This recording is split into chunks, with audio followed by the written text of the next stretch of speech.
I've been fishing the boundary waters of northern Minnesota for going on 37 years. And I can tell you the exact moment I decided I was done going out alone. My name is Dale Krentz. I'm 62 years old, retired electrician out of Duluth, and I've spent more nights on dark water than I have in hotel beds. I know how lakes breathe. I know the difference between a log drifting and something moving with purpose. I know when a sound belongs and when it doesn't.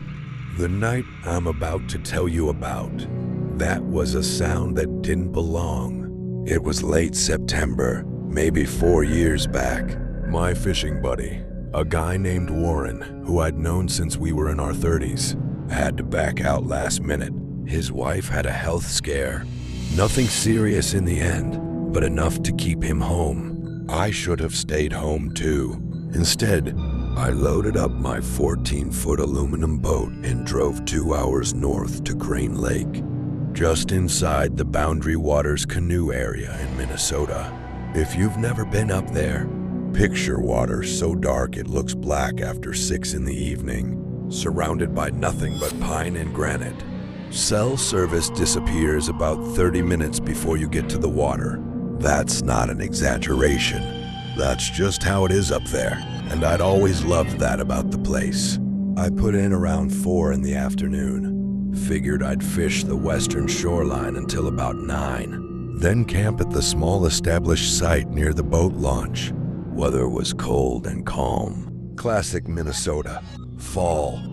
The kind that smells like wood smoke, even when nobody's burning anything. I had my tackle, a thermos of coffee, a headlamp, and a small lantern. Felt like every other trip I'd taken up there for the better part of 2 decades. For the first 2 hours, nothing unusual. I pulled in a couple of walleye, threw them back, moved the boat twice. The sun went down slow and orange behind the tree line, and I switched on my running light and kept casting. Normal, peaceful. Then the fish stopped biting. Now that happens. Fish go quiet for all kinds of reasons. Temperature drop, pressure change, a predator moving through. But it wasn't just the fishing that changed. The loons stopped calling. And on Crane Lake in September, there are always loons. They're loud and they're constant. And when they go quiet, it means something disturbed them. I sat there listening to nothing for about 5 minutes, and my brain started doing that slow, uncomfortable math that your gut understands before your mind does. I started my motor and moved maybe a 1/4 mile south, closer to a small rocky point I'd had luck on before. That's when I noticed the other boat. It was sitting maybe 200 yards off the far shore. No running lights, no lantern, no movement, just a dark shape on dark water. I figured it was another fisherman sitting quiet, which some guys do, but something about it felt wrong. It was too still. A guy sitting in a boat, even an experienced one, shifts his weight.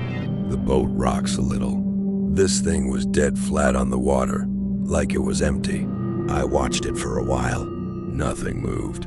I went back to fishing, tried to shake it off, told myself it was probably just someone anchored and sleeping, which happens, though it's not exactly safe.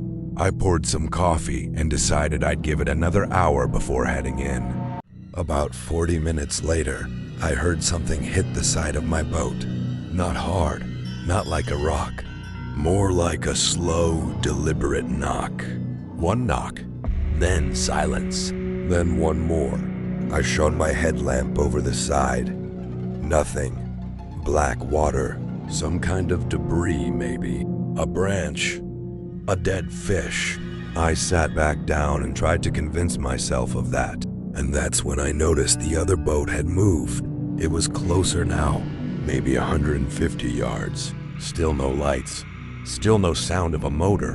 And I hadn't heard one. It had just drifted in the opposite direction of the wind. I watched it for a long moment. Then I picked up my oar and banged it against the side of my boat 3 times.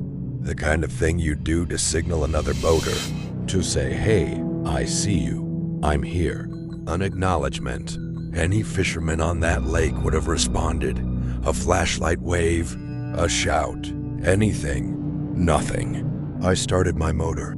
I was trying to decide whether to head back toward the boat launch or just put distance between myself and whatever that thing was, when my headlamp caught something in the water, about 30 feet off my bow. Small, round, white. It was a styrofoam cooler lid, the kind that fits a standard 50-quart cooler, and it had something written on it in black marker. I idled closer, got my light on it. It said 2 words: "Stay away." I don't know how long I sat looking at that. Could have been 5 seconds, could have been a minute.